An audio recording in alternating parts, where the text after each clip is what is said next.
Assalamualaikum warahmatullahi wabarakatuh. Konnichiwa minasang. Apa kabar semuanya? Alhamdulillah hari ini kita bisa belajar lagi ya bareng sama Eka Sensei. Ya, materi hari ini adalah onomatope ya. Ada yang sudah pernah dengar onomatope? Apa sih onomatope gitu ya? Atau ini adalah sesuatu yang asing gitu ya, dari judulnya aja sudah asing gitu ya, onomatope gitu ya, kayaknya judulnya susah gitu ya. Nah, tapi mungkin kalau misalnya nanti minasang sudah mendengar penjelasannya jadi tahu, oh ini loh onomatope gitu ya. Oke, kita hari ini akan membahas full tentang onomatope gitu ya. Kita tidak membahas tentang pola-pola kalimat gitu ya, tapi nanti kita akan membahas beberapa contoh kalimat, tapi Sensei tidak menjelaskan mengenai pola-pola kalimat dan aturan-aturannya ya. Jadi karena hari ini kita hanya fokus untuk membahas onomatope aja ya. Oke, kita akan lihat dulu ya minasang ya untuk penjelasannya apa sih onomatope gitu ya.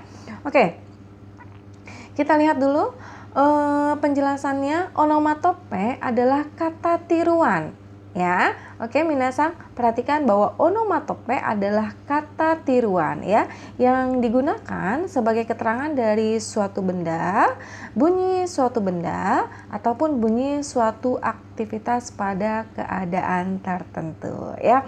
Jadi kalau kita mau tahu sebagai dasarnya onomatope itu apa sih gitu ya, onomatope itu adalah kata tiruan. Selesai gitu ya. Jadi simpelnya apa itu onomatope? Onomatope itu adalah kata tiruan. Kata tiruan apa? Nah, kata tiruan yang digunakan sebagai keterangan dari suatu keadaan. Nah, suatu keadaan itu seperti apa gitu ya. Nanti kita akan lihat contoh-contohnya ya. Lalu ada bunyi suatu benda. Apakah ini bendanya benda mati ataukah bendanya adalah benda hidup gitu ya? Ataupun bunyi suatu aktivitas pada keadaan tertentu ya. Oke, kita lanjutkan ya minasang ya. Ya. Di sini dikatakan bahwa Jepang adalah salah satu negara yang memiliki banyak sekali kata tiruan atau onomatope. Benar nggak sih gitu ya? Katanya jumlahnya itu ada sekitar 4.500 kata tiruan. Wow gitu ya. Banyak juga ya 4.500. Apakah ini akan kita bahas semua gitu ya? Tentu tidak ya. Jadi tercatat bahwa Jepang katanya memiliki 4.500 kata tiruan atau onomatope gitu ya. Yang pasti ini sangat-sangat familiar dan mungkin kalian juga pernah dengar kok gitu ya. Onomatope ini entah dari film anime, entah dari pernah dengar percakapan-percakapan gitu ya. Nah, nanti kita lihat ya. Oke. Ya, sekarang kita lihat ya ada beberapa macam sih gitu ya onomatope dalam bahasa Jepang dan ada bunyi-bunyi apa saja yang ditirukan dalam bahasa Jepang. Oke, minasang sekarang kita akan mulai melihat macam-macam onomatope dalam bahasa Jepang gitu ya. Dan ada bunyi-bunyi apa saja yang ditirukan dalam bahasa Jepang. Sama nggak sih bunyi-bunyi tiruan ini dalam bahasa Indonesia gitu ya. Nanti coba kita sandingkan ke dalam bahasa Indonesia ya. Oke.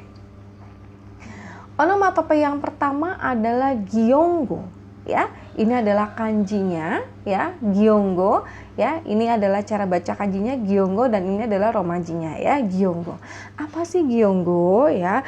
Gyongo adalah kata yang secara langsung menggambarkan suatu bunyi yang keluar dan terdengar oleh telinga.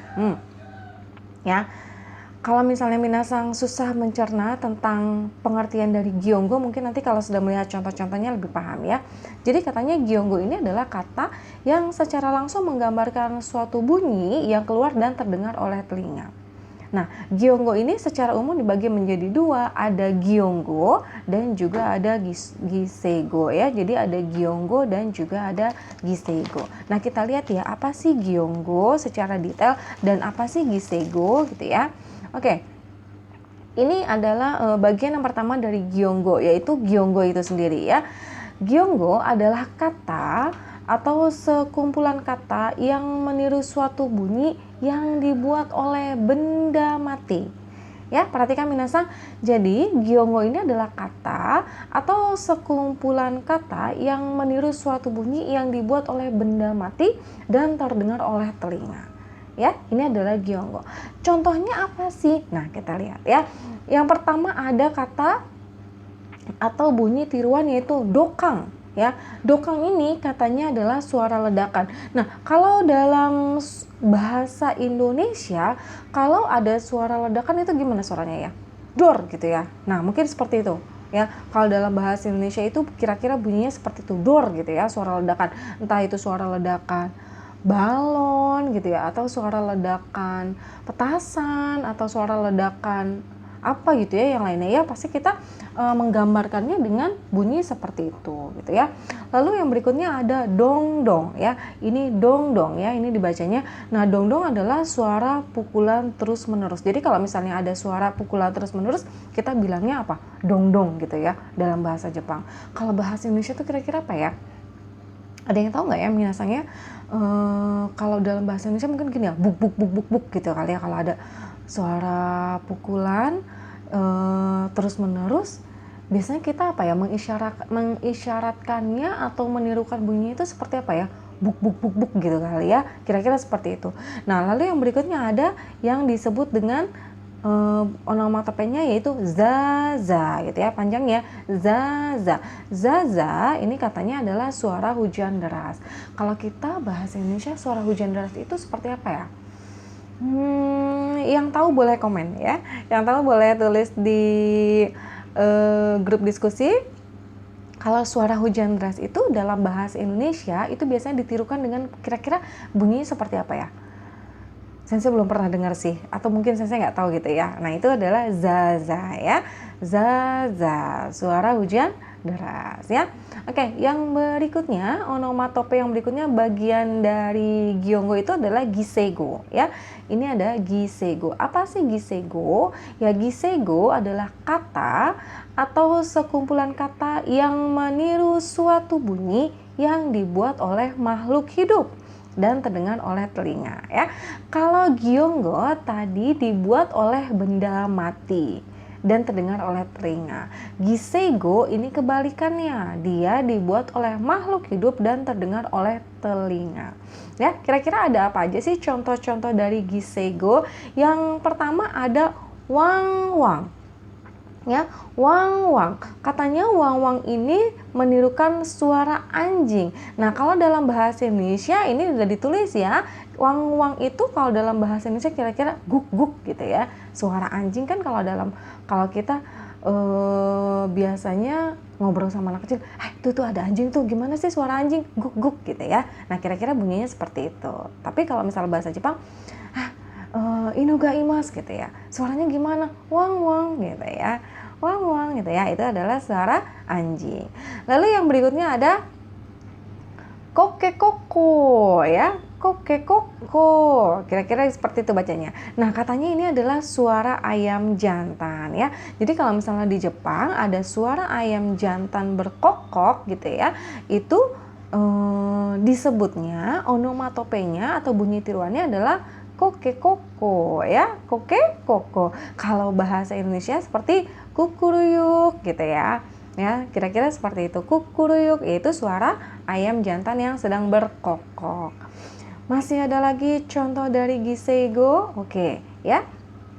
Ini contoh gisego yang lainnya ada kero-kero ya, ada kero-kero. Apa sih kero-kero? Katanya kero-kero ini menirukan suara kodok. Nah, jadi kalau misalnya dalam bahasa Jepang ada bunyi kodok, itu ada suara kodok, dia akan bilang kero-kero gitu ya. Nah, kalau bahasa Indonesia atau kita di Indonesia, kalau ada kodok kita bilangnya apa? Wok, wok gitu ya. Wok, wok, kira-kira seperti itu suaranya. Ya. Lalu yang berikutnya ada gaga ya. Gaga, katanya gaga ini digunakan untuk bunyi tiruan yaitu suara bebek ya. Kebayang nggak sih kalau misalnya dalam bahasa Jepang suara bebek itu gak gak gitu ya? Oh, mungkin gitu kali bunyinya, gak gak gitu ya. Tapi kalau misalnya dalam bahasa Indonesia atau kita di Indonesia, kalau suara bebek pasti kita akan bilangnya kwek kwek kwek gitu ya, kwek kwek kwek. Nah, itu adalah suara bebek gitu ya. Ya, mirip-mirip lah ya gitu. Tapi sebenarnya mungkin kita lebih familiar untuk kita sendiri yang ada di Indonesia gitu. Kayaknya suaranya lebih mirip suara yang ada di Indonesia, dalam bahasa Indonesia di Indonesia gitu ya. Lebih mirip suaranya kayaknya sama suara hewan-hewannya ya, gitu ya. Oke, lalu yang berikutnya ada momo. Ini panjang ya, momo. Nah, momo ini digunakan untuk menirukan suara sapi ya. Kalau di kita ada sapi gimana bunyinya? Yaitu bunyinya adalah mo gitu ya. Mirip ya. Kalau di Jepang bunyi suara sapi itu adalah momo. Tapi kalau di Indonesia suara sapi itu adalah mo gitu ya. Cukup seperti itu ya. Oke, lalu onomatope yang berikutnya dari Giseigo itu adalah cucu. Ini panjang ya, minasang. Cucu. Nah, cucu ini adalah suara onomatope yang menirukan bunyi dari suara tikus. Nah, kalau dalam bahasa Indonesia, suara tikusnya adalah bunyinya cit cit cit cit cit gitu ya. Lebih mirip sama suara itik ayam, sama juga ya. Tapi biasanya kalau yang tikusnya cit cit itu pasti yang tikusnya kecil ya, si Jerry ya.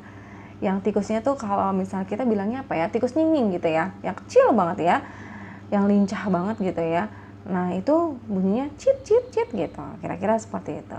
Dan yang terakhir bagian dari Giseigo contohnya adalah nyan nyan ya, nyan nyan gitu ya, nyan nyan. Nah, katanya nyan nyan ini digunakan untuk menirukan suara kucing.